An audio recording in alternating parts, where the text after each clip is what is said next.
Ang bagong umuuso ngayon ay yung urban gardening at mayroong container gardening, bottle gardening, yung mga tanong nyo. Ano mang pwedeng mataniman ng halaman. At itong gustong gusto ko ay yung gagamit tayo ng buti ng galon ng mineral water. Ang aking dahilan, ito'y 10 taon na ay buo pa.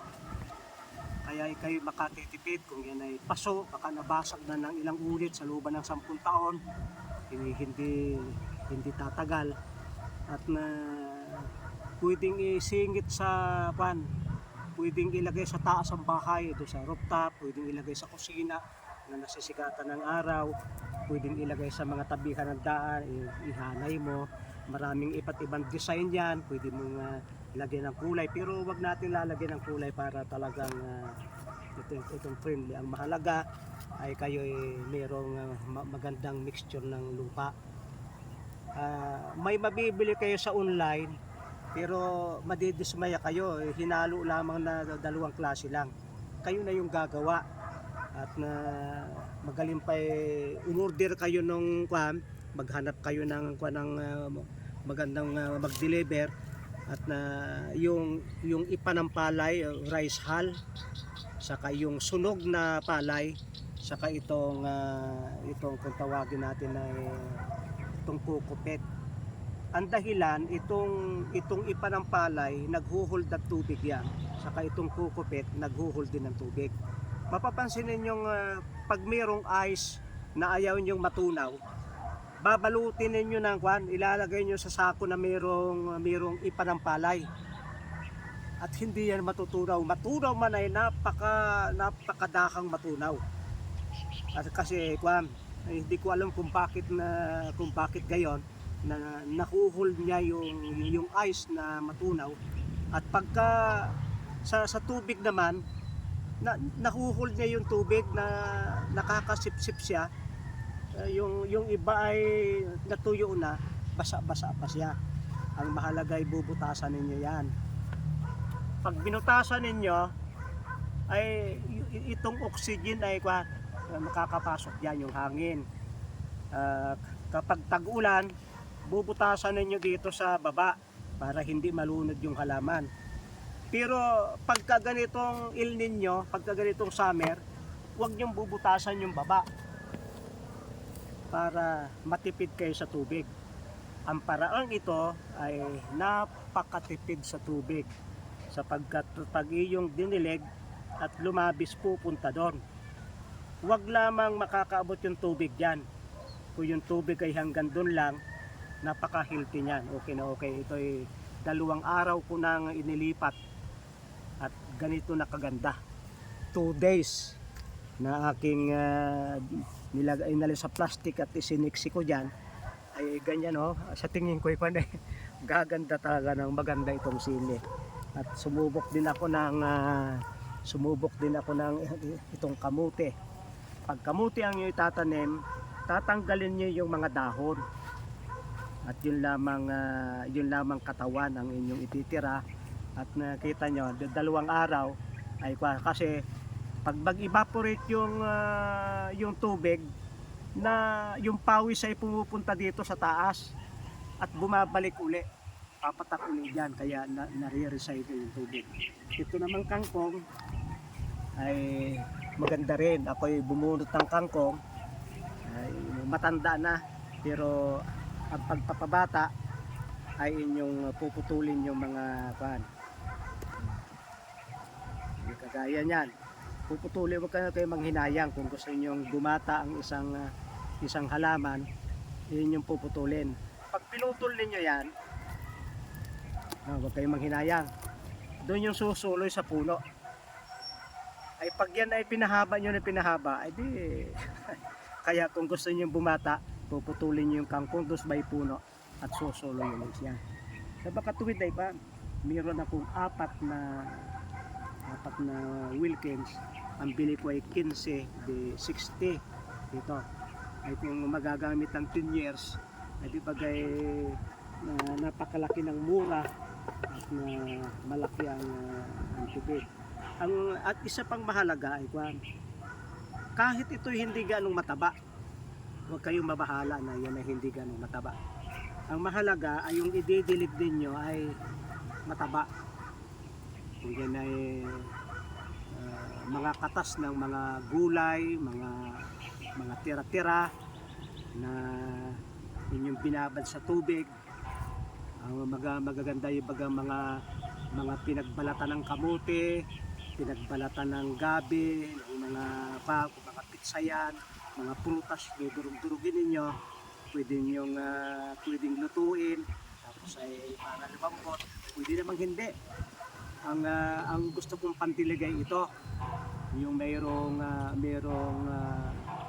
kasi ay kwan, ang didiligin natin ay itong mga ganito. Huwag kayong magdidilig ng tubig lang, kaya yung iba ay payat yung halaman kasi ang dinidilig ay tubig lang. Kung tayo ay kumakain maga, tanghali at hapon at ang kinakain natin masustansya, sa tuwing tayo magdidilig masustansya rin ang kwan. Kaya ito yung kwan, mayroong maisusuot natin doon, no? Maisusuot natin.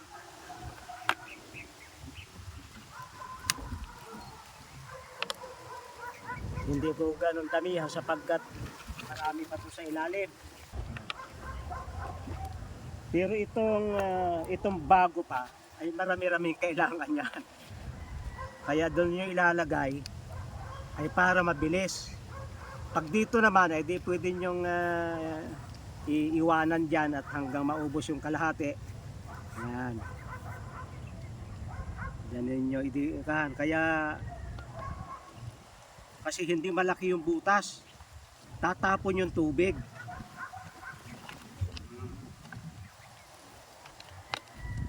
At pag kayo magtatanim, depende sa laki ng inyong itinanim. Depende sa laki.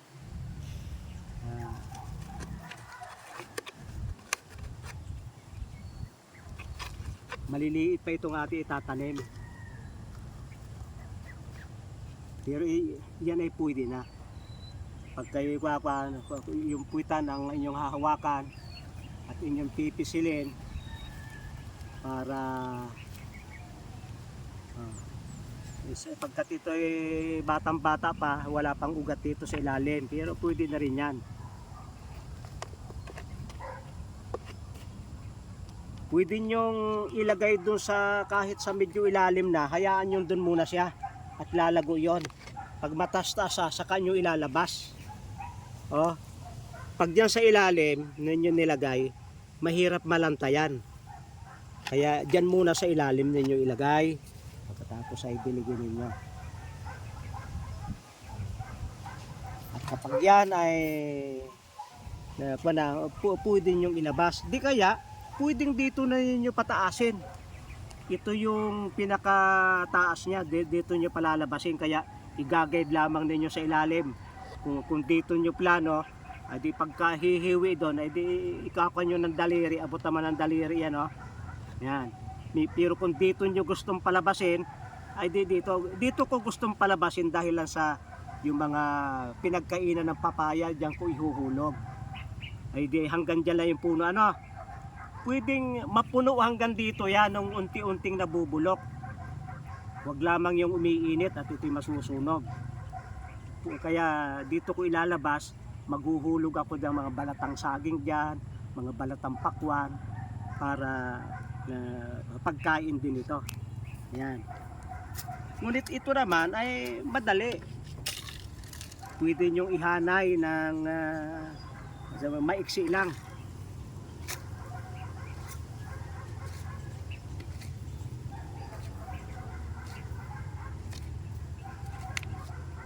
Pagkagayan, huwag niyong pupunuin dahil baka may ilalagay pa kayong maganda. Natin. Magmumula tayo sa sili sapagkat ang sili hindi mahirap. May ilabas na yung ugat doon, ang ganda. Bata pa pero andun na yung ugat.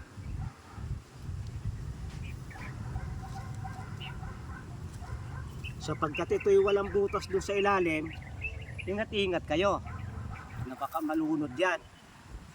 Kaya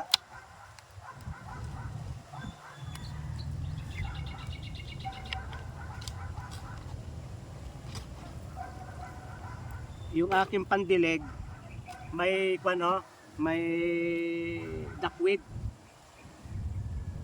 Yung iba'y usula, may usula kami diyan para mayaman sa fruit at mga mineral, mabubulok yun diyan at magiging abono nung mga nasa buti kasi mahirap magpaganda ng nasa buti at limitado yung pagkukunan, kaya dapat ay may mag-produce kayo. Ito'y baka, dumi ng baka ito. Pinalo natin sa tubig, pwede nyong gawing powder para maganda-ganda at gagamit tayo ng dalawa nito sapagkat marami tayong gulay na itatanim. Kaya pinakita ko sa inyo itong ating paunang demo kung paano magtatanim sa galon. Maraming salamat sa inyong pagsubaybay sa Natural Wellness si Pastor Vito.